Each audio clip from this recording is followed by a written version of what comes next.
হাতে banner, festoon আর কণ্ঠে ফিলিস্তিন মুক্তির দাবিতে বুধবার সকাল 10টা থেকে রংপুর জেলা পরিষদ সুপারমার্কেটের সামনে সমবেত হতে থাকে নানা শ্রেণী পেশার মানুষ।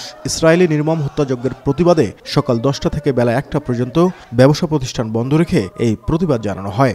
আর এই কর্মসূচির আয়োজন করে রংপুর চেম্বার অব কমার্স এবং জেলা ও মহানগর দোকান মালিক সমিতি। 1945 সাল দ্বিতীয় মহাযুদ্ধ সমাবেশে ফিলিস্তিনি নাগরিক, সাংবাদিক ও মানবাধিকার কর্মীদের হত্যার তীব্র নিন্দা জানান বক্তারা। এ সময় জাতিসংঘের ভূমিকা নিয়েও তীব্র সমালোচনা করেন তারা।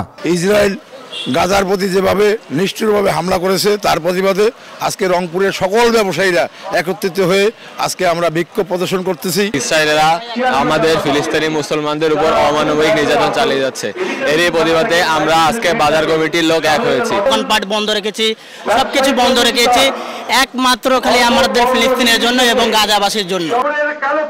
সমাবেশ থেকে ইসরায়েলি পণ্য বর্জন ও আরব বিশ্বকে এক হয়ে ফিলিস্তিনে হামলা বন্ধের আহ্বান জানানো হয়। তা না হলে তীব্র আন্দোলনের হুঁশিয়ারও দেওয়া হয় সমাবেশ থেকে।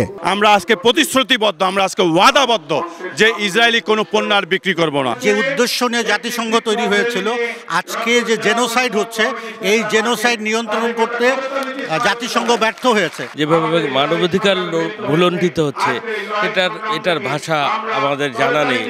আমরা চাই সমস্ত মুসলিম বিশ্ব এক হোক, এক হয়ে এর বিরুদ্ধে সোচ্চার প্রতিবাদ গড়ে তুলুক।